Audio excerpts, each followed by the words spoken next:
Hi, I'm Shannon, one of the librarians here at Naperville Public Library, and today we're going to take a look at the history of the Sears Modern Home. So if you wanted to build a house from scratch with no designs or materials of your own, what would you do? Well, between 1908 and 1940, one option would have been to buy a Sears Modern Home, sometimes known as a kit house, which were available through the Sears Roebuck Company catalog in a range of sizes and architectural styles. Everything needed for the home was shipped via railroad in a boxcar, and most materials required for the house were included in the kit, so lumber, lath, roofing, siding, flooring, millwork, doors, trim, windows, cabinets, wardrobes, medicine cases, mantles, eaves, and downspouts, hardware, 3 coats of paint, shellac, and varnish. The prices did not include cement, brick, or plaster. Many Sears houses were assembled by their owners and their families. So why would you make this choice for your home? At the time, Sears Modern Homes were seen as an appealing option for a potential homebuyer since they were a good value. As suburbia expanded, the idea of being one's own landlord appealed to many people, and the modestly priced homes were a gateway to this. The kit homes became an option for housing the employees of factories and mines, such as the Standard Edition neighborhood in Carlinville, Illinois, which was created from 156 Sears homes so that the influx of coal miners moving to town to work at 2 new mines could be housed. The homes were an assortment of 8 different models and comprise a 9-block neighborhood on the northeast side of town. 149 remain today. So what was modern about a Sears Modern Home?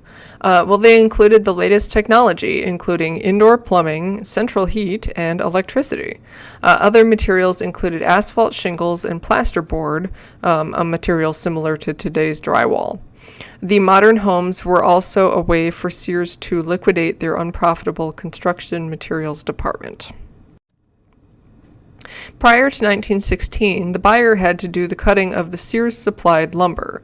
Thus, these early models are referred to as catalog houses, but are not technically kit houses, since everything did not arrive ready for construction.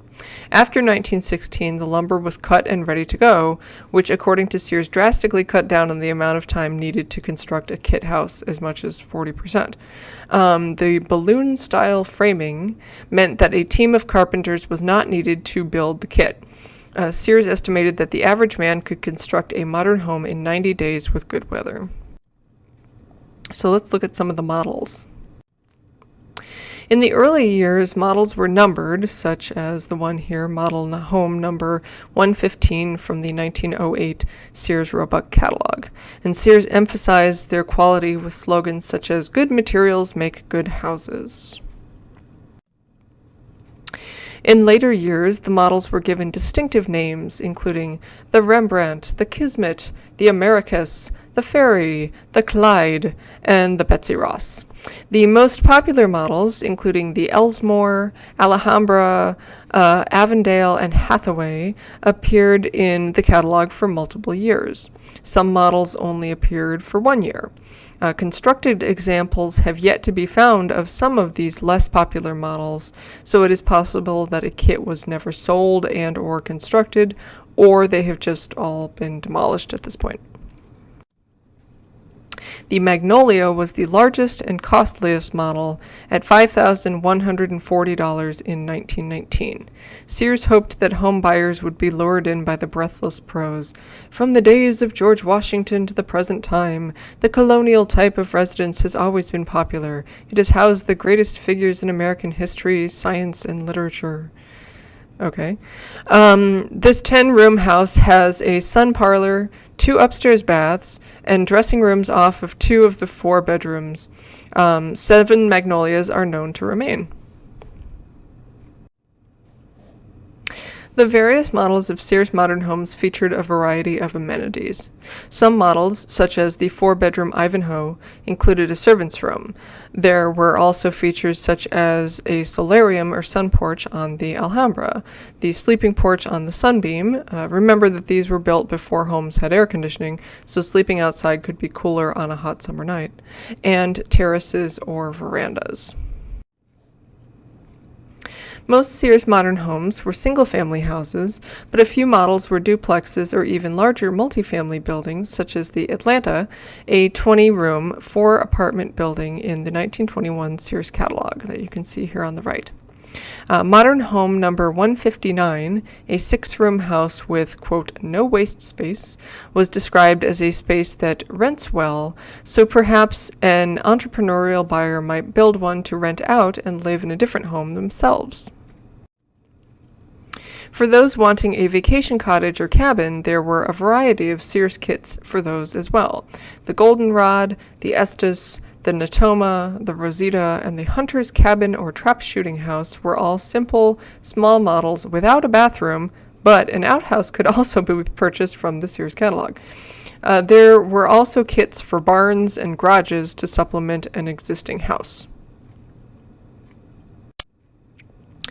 The 1908 catalog also featured a kit schoolhouse called Schoolhouse number 5008, which was 2 stories and included 6 classrooms, a library, auditorium, and a superintendent's office.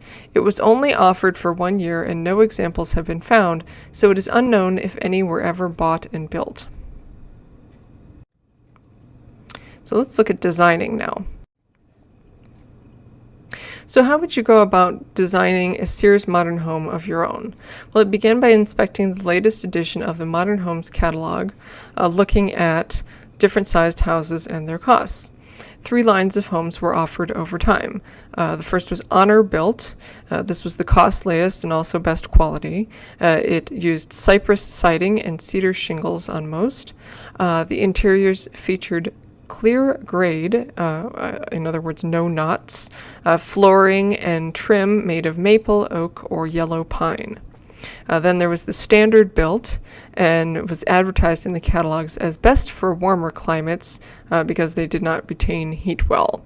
Then there was the Simplex Sectional, and these were the simplest designs, just a few rooms, and were good for like the summer cottages that we mentioned. There were models to fit narrow lots, such as the Cornell, larger homes with a showy entryway, such as the Lexington and Magnolia, 1-story homes, and 2-story homes. So which would be the best? Once you decided on a model, there were other factors to consider, such as the reversed floor plan. For example, if your lot got more light on one side, but the model blueprint wouldn't take best advantage of that, no problem. Sears could flip the floor plan and give you the best home layout. So if you're wondering, is my home a Sears Modern Home?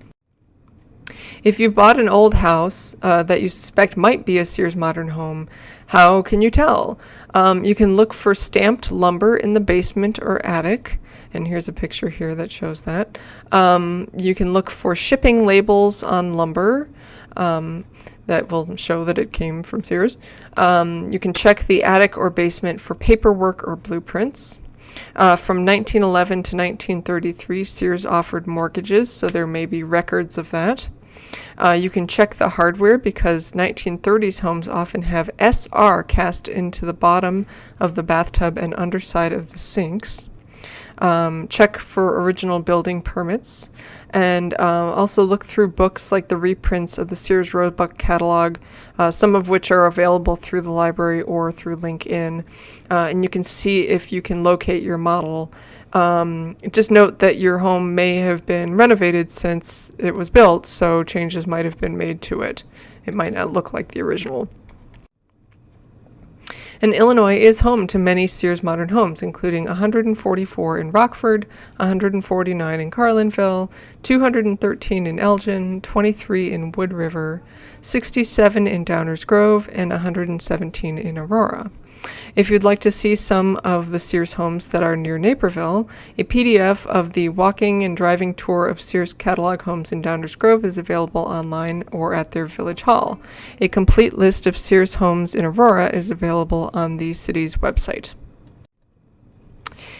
There were other kit or catalog home companies too, including Wardway Homes from Montgomery Ward, the Aladdin Company, who offered the first kit homes, and Pacific Ready Cut Homes. But Sears is famous for having the program for so long.